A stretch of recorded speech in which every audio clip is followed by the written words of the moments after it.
Shine परिवार के आप सभी कस्टमर, सभी एसोसिएट, आप सभी को Rashid Naseem, chairman shine group का प्यार भरा नमस्कार। मेरा यह संदेश 2019 के बाद की कराई गई वो सारी रजिस्ट्रियां जो किसी भी एसोसिएट्स के द्वारा शाइन परिवार की किसी भी प्रॉपर्टी पर कराई गई होगी, जिसमें शाइन परिवार के एसोसिएट्स कमीशन लेने के नाम पर या कंपनी के भाग जाने का हवा दिखा करके, या आपका पैसा डूब गया, अगर आप रजिस्ट्री नहीं कराएंगे, आप डेवलपमेंट चार्ज दे करके पोजीशन नहीं लेंगे तो आपका पैसा डूबा समझ लीजिए, इस तरह की स्टोरियां जो हुई हैं, हकीकतन ये सारी स्टोरियां ही वो थी जिसने कंपनी की पूरी संपत्तियों पर एक लूट भी मचा दी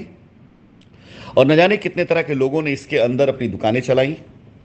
कोर्ट कचहरी का समय बर्बाद हुआ, जांच एजेंसियों को बेइंतहा मेहनत भी करनी पड़ी। इन सब के बाद अगर सामने ये चीज़ें नहीं आती हैं कि कस्टमर्स की रजिस्ट्री कराएगी डेवलपमेंट चार्ज लेकर के, और जिन लोगों ने डेवलपमेंट चार्ज लिया वही लोग आज की तारीख में कंपनी खिलाफ खड़े हैं। ज़्यादातर लोग,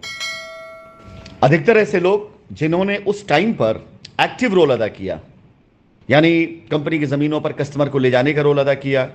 रजिस्ट्री कराने का रोल अदा किया,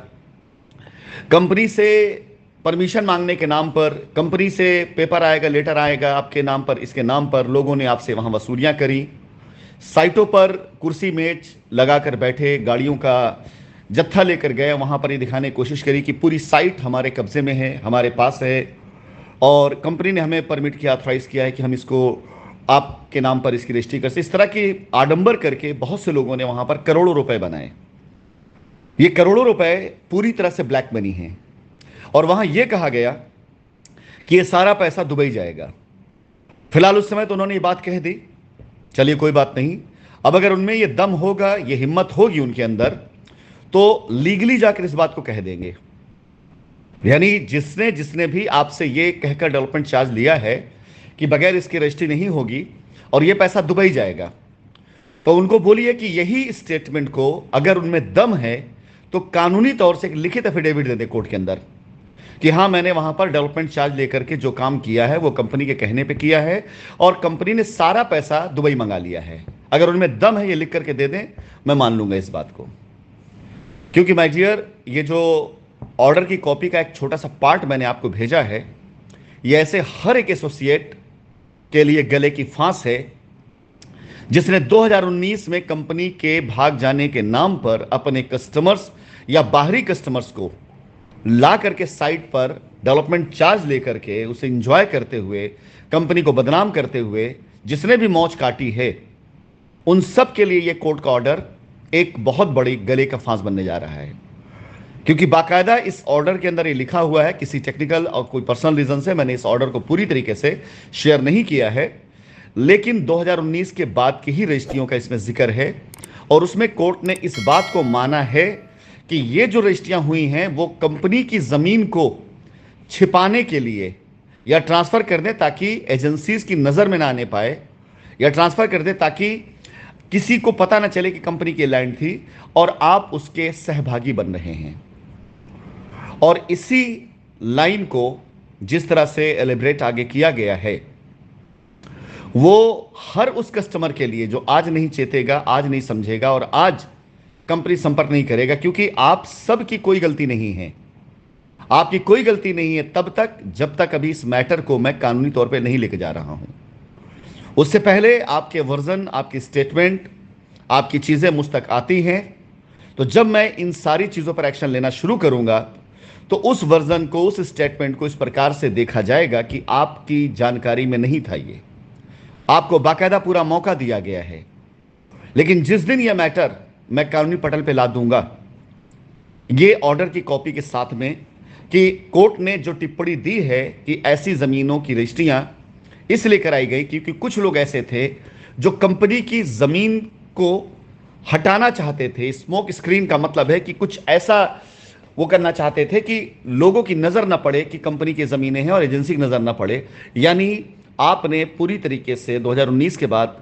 इस काम को अगर किया है तो इसका मतलब कि आपने एजेंसी को, कानून को और कोर्ट को बरगलाने की कोशिश की है। भले ही वो रजिस्ट्री गैर कानूनी है, भले ही रजिस्ट्री वो कैंसिल हो चुकी है, लेकिन जो एक्ट हुआ है उसमें जो पैसा उठाया गया है, जो धनराशि इस्तेमाल की गई है, वो बड़ी डेंजरस है, क्योंकि वो धनराशि किसी भी हाल में 100-200 करोड़ से नीचे की नहीं है। 500 करोड़ से ऊपर का लैंड बैंक इस्तेमाल किया गया है इस पूरे के पूरे मामले में। मैं पिछले कुछ दिनों से इस पर बिल्कुल खामोश था, चुप था, बैठा था। क्यों? क्योंकि मैं इसकी पूरी बाकायदा लीगल मजबूती कर रहा था कि हमारे बहुत ढेर सारे एसोसिएट्स आज भी आप कस्टमर्स को ये समझा देते, अरे नहीं वो तो उनको कहने पे कहा गया था और कहने दीजिए उनको। वो आपको हो सकता है कि शायद कुछ एग्जाम्पल दे देते हों, लेकिन मेरे अपने सभी कस्टमर से मैं कहना चाहूँगा, आप मेरे कस्टमर हैं, मैं आपका गलत नहीं चाहूँगा, और अंततः कंपनी ही सामने आपकी आएगी। आपसे समझौता करना हो तो भी कंपनी करेगी, लड़ना है तो कंपनी ही लड़ेगी। तो आप बीच में ये लोग जो आपको बरगलाते हैं, इनकी बातों को अनसुना करते हुए कुछ पॉइंट्स को बेहतर जान लें। इन नॉर्मल केस ये रजिस्ट्रियाँ आपकी मानी जाती अगर दूसरे तरह का विवाद होता, अगर हम लखनऊ में होते, कंपनी पे लीगल एक्शन ना हुए होते, कंपनी बैंक आउट फ्रीज ना हुए होते, सब मान लिया जाता। लेकिन जब एक कंपनी का बैंक अकाउंट फ्रीज हो चुका है, ट्रांजैक्शन नहीं किया जा सकता,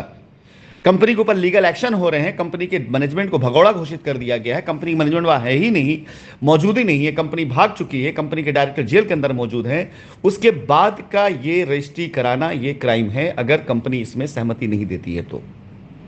हम इस बात को मानते हैं कि हमारी सहमति रही होगी, इसमें कोई दो राय नहीं है, हमारी सहमति है भी, इसमें भी कोई दो राय नहीं, लेकिन सब में नहीं। जहां हमारी सहमति है उसे हम मानेंगे, उसके ऊपर कोई पेनाल्टी होगी हम उसे भरेंगे, उसका कोई खामियाजा होगा हम उसे चुकाएंगे, कस्टमर का पैसा कंपनी में आया होगा हम उसके पैसे की अदायगी करेंगे। अगर उसकी रजिस्ट्री में वो ट्रांजेक्शन लिखे गए हैं जो उसने किए हुए हैं, उस रजिस्ट्री को भी हम दोबारा से रिवाइज कराने के लिए एप्लीकेशन कर देंगे। लेकिन अगर उन रजिस्ट्रियों में ट्रांजैक्शन कुछ और लिखे गए हैं जो कंपनी में नहीं आया है, अगर उन रजिस्ट्रियों में किसी थर्ड पार्टी का इन्वॉल्वमेंट किया गया, जिनका पैसा आया उनके नाम पर या उनके परिवार के किसी ब्लड रिलेशन के नाम पे ना करके रजिस्ट्री किसी और नाम पे की गई है, तो ये पूरी तरीके से सब की सब रजिस्ट्रियां वो इलीगल है, और सबको हम ऐसे दायरे में लाएंगे जहां पर ब्लैक मनी और कंपनी की प्रॉपर्टी को लूटने का केस बनेगा। आजकल मैं इन मुद्दों पर ज्यादा तेजी से काम कर रहा हूं, अपने कस्टमर्स के हित को सुरक्षित करते हुए, कोर्ट के द्वारा दी गई गाइडलाइन को फॉलो करते हुए, वो सारे स्कैम जो कंपनी में लोगों ने मिलकर किया और सारा आरोप कंपनी पर लगा दिया, उसे सामने ला करके कोर्ट के समक्ष रख करके एक एक मुजरिम को जब तक मैं कानून के सिकंजे में नहीं ला दूंगा, कानून के चौखट पर नहीं ला दूंगा, तब तक ये अभियान चलता रहेगा। मैं अनुरोध करूंगा कस्टमर से कि आप जितना ज्यादा हो सके वो मुझसे कनेक्ट होने की कोशिश करें, हो भी रहे हैं। आपके मैसेजेस आते हैं, आपके मेल्स आती हैं, आपके व्हाट्सएप मैसेजेस आते हैं, आपकी कॉल भी आती है। मैं सबसे बात नहीं कर पाता हूं, 5 to 10% लोगों से मेरी बात होती है, बट 95% लोग जिनसे बात नहीं हो रही वो भी निश्चिंत रहे। अगर आपका मैसेज मुझ तक आ गया है तो कोई भी एक्शन होने से पहले मैं सारी चीजें एक बार वेरीफाई करने के बाद ही आगे बढ़ूंगा।